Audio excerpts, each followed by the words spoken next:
Shortly before his death, someone wrote that your father's lifelong sermon on social democracy was inevitably destined to fail in a society of rugged individualism. But at the end of his life, in that little book called The Economics of Innocent Fraud, he seemed optimistic about the ability of government to improve the lot of the fortunate. And this is the less fortunate. Less fortunate, the unfortunate. The government's ability to improve the lot of the fortunate was never in doubt. You think he'd take that back? You think he'd take that back today?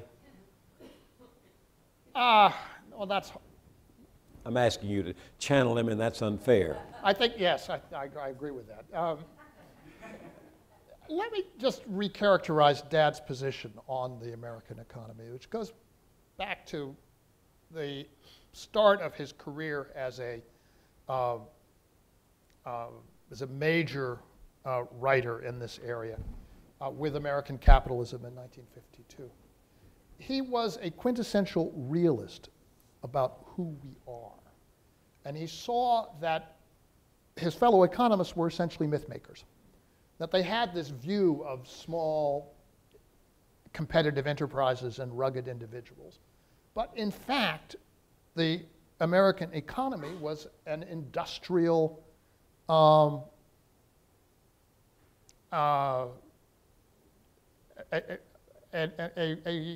colossus of industrial power, which was rooted in large corporations, powerful unions, and a strong government. That was clearly the case, and anybody who had come through the Second World War and been part of the management had dealt with that on an hour-to-hour basis. And he continued to develop that vision through the Affluent Society and especially in the New Industrial State, which was written at a time when this system was at its zenith in terms of the kind of stability and prosperity that it brought to the population as a whole. So he, on the whole, was quite optimistic about the ability of American institutions to deliver an acceptable outcome. I just want to, perhaps if I could just read the opening passage in American Capitalism.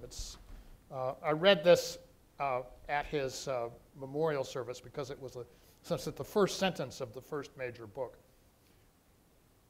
It is told that such are the aerodynamics and wing loading of the bumblebee that in principle it cannot fly. It does. And the knowledge that it defies the august authority of Isaac Newton and Orville Wright must keep the bee in constant fear of a crack-up. One can assume, in addition, that it is apprehensive of the matriarchy to which it is subject, for this is known to be an oppressive form of government. The bumblebee is a successful but an insecure insect. If this all be true, and its standing in physics and entomology is perhaps not of the highest, life among the bumblebees must bear a remarkable resemblance to life in the United States in recent years. So he had, as I say, let me say another word about him as an economist. He was, in some sense, one of the very few economists of the last century who were pure-bred economists. He didn't come to the subject from someplace else. He wasn't a failed mathematician or a second-rate physicist or some other, bringing in the tools of some other discipline.